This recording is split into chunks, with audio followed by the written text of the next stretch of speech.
Hey, welcome back to the channel. It's Wes here, aka Seahawks Prime, and this is the Seahawks Times, your everything Seahawks channel on YouTube, and it's growing super fast because of you. I thank you so much for subscribing and liking the content. Look, this game was out of this world. That was crazy. 48-45 win. Seattle edges the Detroit Lions at Ford Field in Detroit, Michigan. Look, that game had so much going on. It's a lot to unpack, but I'm going to keep it really simple. What did we do in this game? Geno kept his calm in the fourth quarter. Aside from all of that scoring, as much of a critic as I've been of Geno, he was really smart in the fourth quarter. When it came down to it, he audibled to the right runs, he audibled to the right passes, picked up the right protections, and that was the difference in this game to me, because every time that we got ahead, Detroit fired back somehow with the weapons that they had. It will not be unsaid that Detroit was missing a lot of weapons, and they came through in the clutch in this game, and I put that on Geno, and I'm going to give credit to Geno for this win because he was audibling the right stuff at the end of the game, and that was so critical.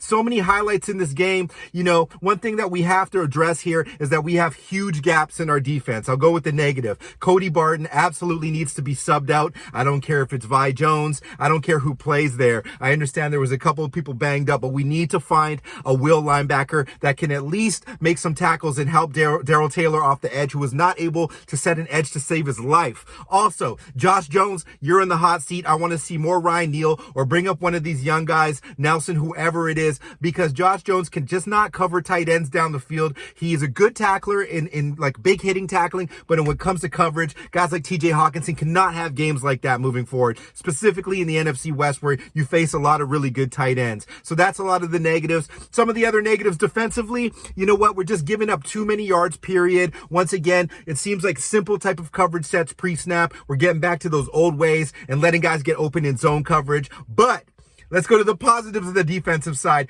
Tariq Woolen with just a sick interception. I was freaking out. I was losing my mind. I had to FaceTime my brother because on that route where they tried to throw it to Hawkinson in the crosser, I didn't even see Tariq Woolen on the screen. Like, he was on the other side of the field, and then all of a sudden, he's right at the 5-yard line, shaking Jared Goff. That was beautiful. When is the last time we've seen a Seahawks corner score a pick six? Man, that really brought back some memories to me of the Sherman days, of the Marcus Trufant days, jumping a route properly, disguising himself in coverage. Tariq Woolen is a star player. I'm sick and tired of the narrative that he's up and coming. He's a star right now. Kobe Bryant as well, popping that ball out major. In a game where it was so decisive based on 1 or 2 plays and turnovers, those were key critical things, building confidence for the young defense. That's so huge. We are kind of formulating that LOB 2.0, and we got the corners at least. We're going to have to look at safety as Diggs looks to be aging. But anyways, that was a real big positive for me as well.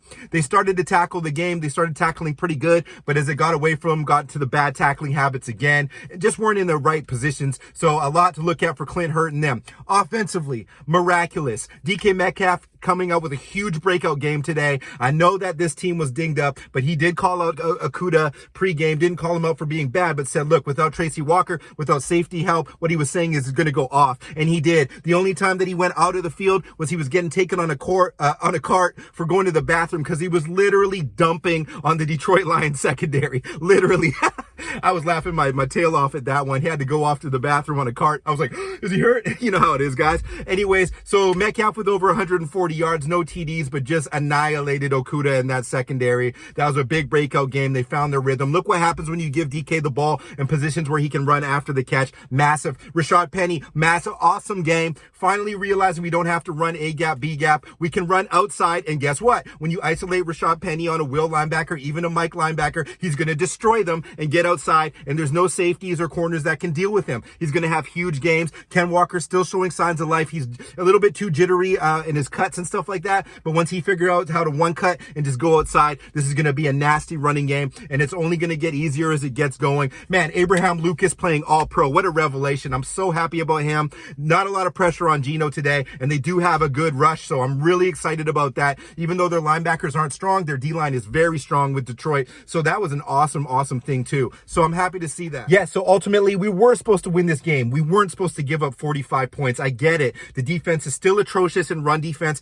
but I think it's just a matter of a couple players, because we started to get some push inside, and then it was glaring that Taylor, Barton, and Josh Jones cannot set edges. So let's get Mafe on the field more often. But outside of that scoring debacle, it looked like this was just a really freaky game, and I'm super proud of Geno Smith and impressed right now. You know I've been let team Drew Brew, but this was the game I needed to see from Geno Smith. Smith that he can control the game in the fourth quarter, regardless of what's going on around him. He overcame big penalty calls against him, and it was really impressive. So shout outs to all you Geno Nation. You know, I'm going to say Geno, because I'm a Seahawks fan first, and I want to see my team win no matter what's going on. I don't care if Pete Carroll's up there throwing the ball himself. I'm rooting for the Seahawks all the time, baby. Shout outs to Detroit, Michigan, a feisty team. That team's on the up and coming. Imagine they had all of their weapons out there. They are scary. They just need to get their defense set. But, you know, I'm not going to say Detroit's not a really great up and coming team, and I love their coach and the culture they're building. But the Seahawks really with a big win today, because regardless of all those players being out, I don't think that the media narrative spun it that the Seahawks had a chance even without all those players playing.